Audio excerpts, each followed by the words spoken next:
Hi friends, ನಮಸ್ಕಾರ ರೀ ಸ್ನೇಹಿತರೆ.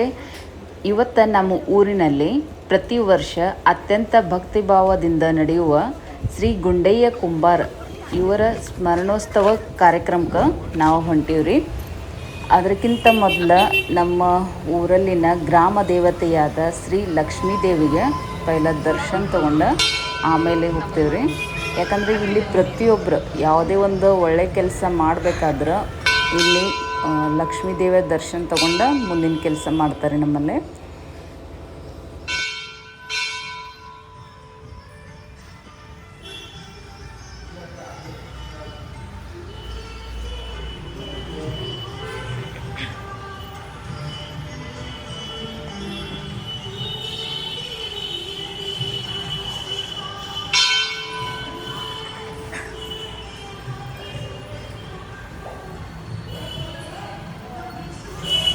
ಅಲ್ಲಿಂದ ನಮಸ್ಕಾರ ಮಾಡಿರಿ ಇಲ್ಲಿ ಮಾದೇವಿ ಗುಡಿಗೆ ಬಂದಿರಿ.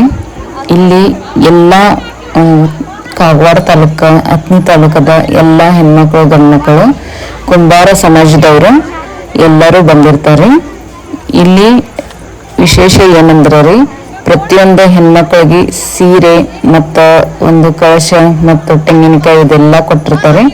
ಇದನ್ನ ತಗೊಂಡು ಹೊಳಿಗೆ ಹೋಗ್ಬೇಕಾಗ್ತೈತ್ರಿ. ಹಂಗಾಗಿ ಎಲ್ಲರೂ ಹೆಣ್ಮಕ್ಳು ತಮ್ಮ ತಮ್ಮ ಕಳಶಗಳನ್ನು ತಗೊಂಡು ಹೊಳಿಗೆ ಹೊಂಟಿದ್ದಾರೆ. ಈಗ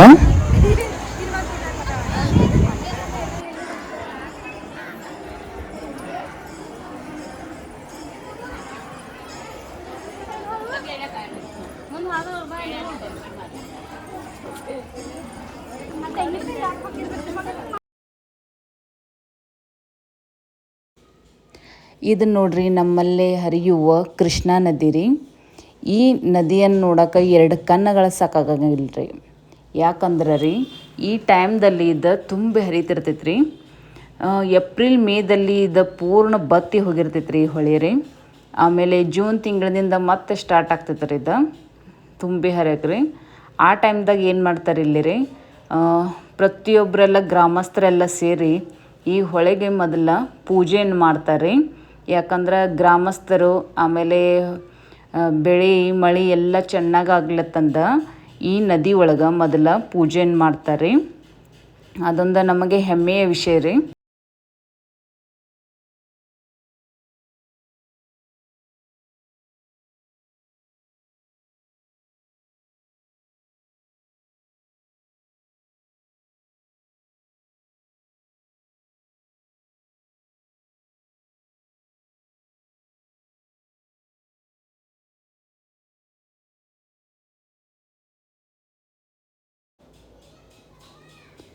ಇಲ್ಲಿ ನೋಡ್ಬೋದ್ರಿ ನೀವು, ಇಲ್ಲಿ ಪ್ರತಿಯೊಬ್ಬರೆಲ್ಲ ಹೆಣ್ಮಕ್ಳು ಕಳಶಿಯನ್ನು ತುಂಬಿಕೊಂಡು ಆ ಕಳಶಿಯನ್ನು ಮೊದಲ ಪೂಜೆ ಮಾಡ್ತಾರೆ ಇಲ್ಲಿ. ಆಮೇಲೆ ಇಲ್ಲಿ ಸ್ವಾಮಿಗಳನ್ನೂ ಕೂಡ ಇದ್ದಾರೆ, ಅವರ ಹೊಳಿ ಪೂಜೆಯನ್ನು ಮಾಡ್ತಿದ್ದಾರೆ ಇಲ್ಲಿ.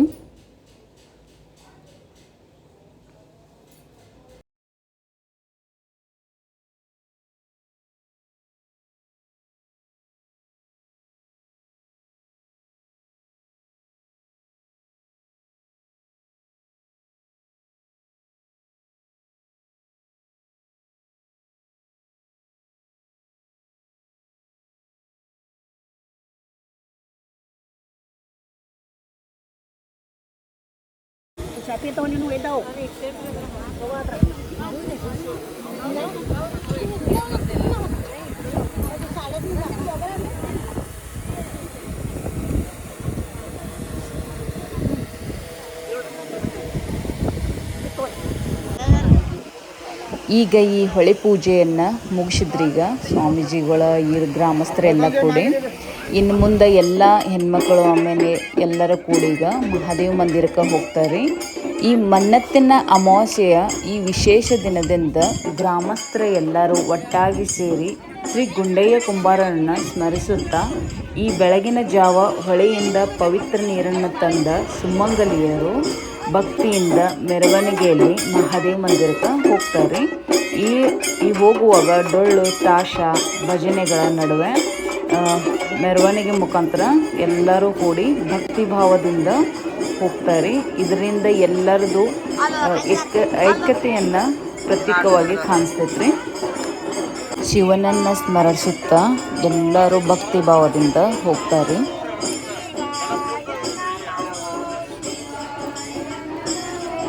ಹನ್ನೆರಡನೇ ಶತಮಾನದ ಶರಣರಲ್ಲಿ ಮಾತ್ರ ಬರೆದವರು ಮಾತ್ರ ಶರಣರಲ್ಲ, ಕಾಯಕ ನಿಷ್ಠೆ ಭಕ್ತಿಯನ್ನು ಕೂಡ ಶರಣರಾಗಿದ್ದರು. ಅದರಲ್ಲಿ ಕುಂಬಾರ ಗುಂಡಯ್ಯನವರು ಒಬ್ಬರಾಗಿದ್ದರು. ಇವತ್ತು ಸಂಕ್ಷಿಪ್ತವಾಗಿ ಗುಂಡಯ್ಯ ಕುಂಬಾರ ಅವರ ಬಗ್ಗೆ ಹೇಳ್ತೇನೆ ರೀ. ಇಂದಿನ ಬೀದರ್ ಜಿಲ್ಲೆಯ ಬಾಲ್ಕಿ ಎಂಬ ಅಂದಿನ ಬಲುಕಿನಲ್ಲಿ ನೆಲೆಸಿದ್ದರು. ಇವರ ಕಾಲ ಸುಮಾರು 1160. ಕುಂಬಾರ ಗುಂಡಯ್ಯನವರು ಇತರ ಮಡಿಕೆ ಕುಡಿಕೆಗಳನ್ನು ಗುಣಮಟ್ಟದಲ್ಲಿ ಸುತ್ತಮುತ್ತಲಿನ 10 ಹಳ್ಳಿಗಳಿಗೆ ಇತ್ತನಿಂದ ಮಡಿಕೆಯನ್ನು ತೆಗೆದುಕೊಳ್ಳುತ್ತಿದ್ದರು. ಹಗಲಲ್ಲಿ ಕಾಯಕವನ್ನು ನಿರತರವಾಗಿ ನಡೆಸುತ್ತಿದ್ದರು. ಕುಂಬಾರ ಗುಂಡಯ್ಯವರು ಸಂಜೆ ಆಗುತ್ತಲೇ ತಾನೇ ತಯಾರಿಸಿದ ಘಟ್ಟವನ್ನು ತಾಳಬದ್ಧವಾಗಿ ಬಾರಿಸುತ್ತಾ ಹಾಡುತ್ತಾ ಜನರೆಲ್ಲ ಸುತ್ತಮುತ್ತ ನಿಂತು ಆತನನ್ನು ನೋಡುತ್ತಾ ಮೈಮರೆಯುತ್ತಿದ್ದರು. ಯಾವಾಗಲೂ ಶಿವನನ್ನು ಸ್ಮರಣೆ ಮಾಡುತ್ತಾ ತನ್ನ ಕೆಲಸವನ್ನು ತೊಡಗಿಸಿಕೊಂಡಿದ್ದರು. ಒಂದು ದಿನ ಇಡೀ ಹೊತ್ತಿನಲ್ಲಿ ಸಮಯದಲ್ಲಿ ತನ್ನ ಘಟ್ಟವನ್ನು ಬಾರಿಸುತ್ತಾ ಶಿವನನ್ನು ಸ್ಮರಿಸುತ್ತಾ ಹಾಡುತ್ತಾ ಕೈಲಾಸದಲ್ಲಿ ಶಿವನ ದಾನಕ್ಕೆ ಕೂತಾಗ ಶಿವನು ಹಾಡು ಕೇಳುತ್ತಾ ಎಚ್ಚರಗೊಂಡನು. ಧ್ವನಿಯ ಹಿಂದೆ ಭಕ್ತಿ ಭಾವಕ್ಕೆ ಮನಸೋತು ಭೂಲೋಕಕ್ಕೆ ಬಂದನು. ಗುಂಡಯ್ಯ ತಾಳಕ್ಕೆ ಶಿವನು ಕೂಡ ಕುಣಿಯಲು ಆರಂಭಿಸಿದರಂತೆ. ಜನಪದದಲ್ಲಿ ಕುಂಬಾರ ಗುಂಡಯ್ಯವರ ಬಗ್ಗೆ ಹೀಗೆ ಹೇಳಿದ್ದಾರೆ. ಒಂದು ಮಾತಿದೆ, ಜಗವೆಲ್ಲ ಆಡಿಸುವ ಶಿವನನ್ನು ಕುಂಬಾರ ಗುಂಡಯ್ಯ ಆಡಿಸಿದೆಂದು ಹೇಳುತ್ತಾರೆ. ಇಷ್ಟು ಕುಂಬಾರದ ಗುಂಡಯ್ಯನವರ ಕಥೆ ಆಗೈತ್ರಿ. ಈಗ ಎಲ್ಲ ಸುಮಂಗಲಿಯವರು ತಂದಂಥ ನೀರನ್ನು ಶಿವನಿಗೆ ಅದನ್ನು ಅಭಿಷೇಕವಾಗಿ ಹಾಕ್ತಾರೆ. ನೀರನ್ನು ಇಲ್ಲಿ ನೀವು ನೋಡ್ಬೋದು. ಪ್ರತಿಯೊಬ್ಬರು ಎಲ್ಲ ತಂದಂಥ ನೀರನ್ನು ಶಿವನಿಗೆ ಅಭಿಷೇಕವಾಗಿ ಹಾಕ್ತಾರೆ. ಯಾಕಂದ್ರೆ ಮೊದಲಿಗೆ ಇಲ್ಲಿ ಹೊಳೆ ನೀರು ಬಂದ ಕೂಡಲೇ ಅದನ್ನು ಶಿವನಿಗೆ ಮೊದಲ ಅಭಿಷೇಕವಾಗಿ ಹಾಕ್ತಾರೆ. ಇದೊಂದು ನಮ್ಮ ಸೌಭಾಗ್ಯ ಅಂತಂದು ತಿಳ್ಕೊಬೋದು, ಹೊಳೆಯಿಂದ ತಂದು ಹಾಕೋದು. ಅದರ ನಂತರ ಎಲ್ಲರಿಗೂ ಉಡಿಯನ್ನೇ ಹಾಕಿ ಆಮೇಲೆ ಇಲ್ಲಿ ಹೆಣ್ಮಕ್ಕಳು ಒಂದು ಜರ ವಿಶ್ರಾಂತಿಯನ್ನು ಮಾಡಿಕೊಂಡು ಆಮೇಲೆ ಮುಂದಿನ ಕಾರ್ಯಕ್ರಮವನ್ನು ಶುರು ಮಾಡ್ತಾರೆ. ನೀವೆಲ್ಲ ನೋಡ್ಬೋದು ಇಲ್ಲಿ.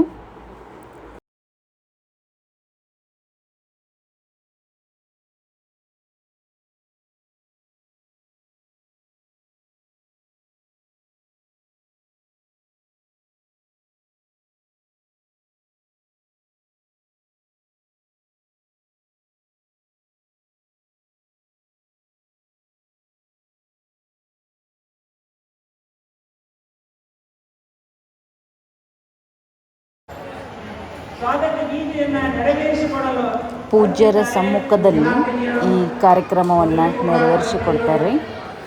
ಮೊದಲಿಗೆ ಇಲ್ಲಿ ವಿದ್ಯಾರ್ಥಿನಿಗಳಿಂದ ಸ್ವಾಗತ ಗೀತೆಯೊಂದಿಗೆ ಪ್ರಾರಂಭ ಮಾಡ್ತಾರೆ. ಇಲ್ಲಿ ಮುಂದಿನ ಕಾರ್ಯಕ್ರಮಕ್ಕೆ ಅನುವು ಮಾಡಿಕೊಡಿ.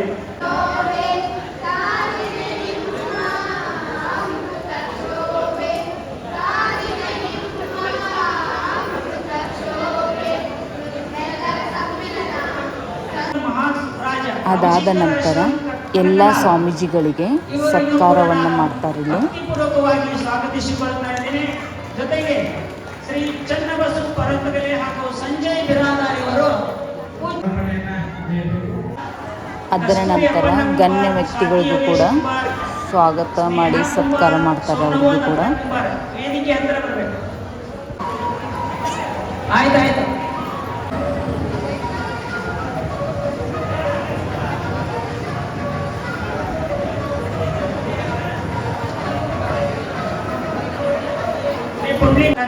ಮತ್ತೊಂದು ವಿಶೇಷ ಏನೆಂದರೆ ದೇಶ ಸೇವೆ ಮಾಡಿದ ಕುಂಬಾರ ಸಮಾಜದ ನಿವೃತ್ತ ಸೈನಿಕರಿಗೂ ಕೂಡ ಸತ್ಕಾರ ಸಮಾರಂಭವನ್ನು ಇಟ್ಟುಕೊಂಡಿದ್ದರು.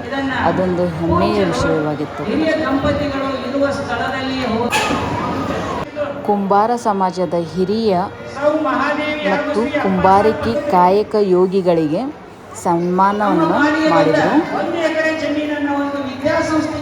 ಸನ್ಮಾನ ಕಾರ್ಯಕ್ರಮ ಆದ ಕೂಡಲೇ ಆಮೇಲೆ ಸ್ವಾಮೀಜಿಗಳ ಹಿತನುಡಿಗಳನ್ನಷ್ಟು ಪ್ರವಚನವನ್ನು ಹೇಳಲಾಯಿತು. ಇಷ್ಟು ಹಾಗೆ ನಮ್ಮ ಅತ್ತೆಯವ್ರಿಗೂ ಕೂಡ ಸನ್ಮಾನ ಕಾರ್ಯಕ್ರಮವನ್ನು ಮಾಡಿದ್ರಿ. ನೋಡಿ ಫ್ರೆಂಡ್ಸ್, ಯಾವ ರೀತಿ ಅನಿಸ್ತು ಅಂತಂದು ಲೈಕ್ ಮಾಡಿ, ಶೇರ್ ಮಾಡಿ, ಕಮೆಂಟ್ ಮಾಡಿ. ನಮಸ್ಕಾರ ಎಲ್ಲರಿಗೂ.